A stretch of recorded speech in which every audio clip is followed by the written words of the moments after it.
యావత్ తెలంగాణ ఆంధ్రప్రదేశ్ సామాజిక స్పృహ ప్రతి ఒక్కరికి నష్టం. అంతటి పెద్దవారైనా పర్వాలేదు,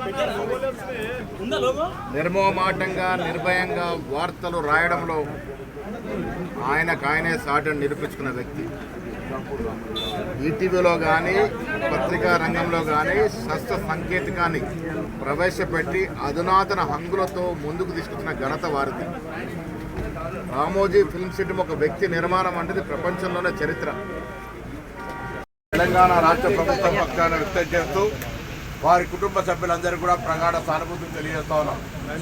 వారు శ్రమజీవి, రాబోయే తరానికి ఒక మార్గదర్శి.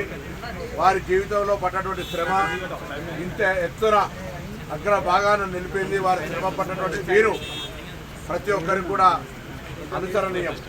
ఈ సందర్భంగా వారికి ప్రభుత్వం పక్షాన అధికారికంగా అధికార లాంఛనాలతో అంత్యక్రియ చేయడమే కాకుండా వారందరికీ వారి కుటుంబ సభ్యులందరూ కూడా మరి ప్రగాఢమైనటువంటి సానుభూతిని తెలియజేస్తానో వారి ఆత్మశాంతి చేకూరాలని, వారికి సంబంధించినటువంటి ఏదైతే పత్రికా రంగంలో విప్లవాత్మక మార్పులు తెచ్చినారో దాని ద్వారా సమాజంలో అనేకమైనటువంటి ప్రభుత్వానికి ప్రజలకు మధ్య ఆశలు తెచ్చున్నారో అవన్నీ కూడా ఈరోజు చారిత్రాత్మకమైన మాట మనవి చేస్తూ వారి మరణం పట్ల తీవ్ర సంతాపాన్ని వ్యక్తం చేస్తాం. మీకు రామోజీ గారితో ఉన్న అనుబంధం ఏంటి?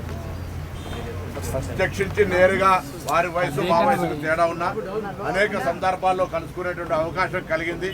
ఒక విద్యార్థి నాయకుడి నుంచి మొదలుకుంటే వారిని దగ్గరగా అనుకరించేటువంటి విధంగా వారు శ్రమపడేటువంటి విధానం మాకు కూడా ఒక మంచి మార్గాన్ని నడవడానికి ఉపయోగపడేందుగా తీసుకున్నాం.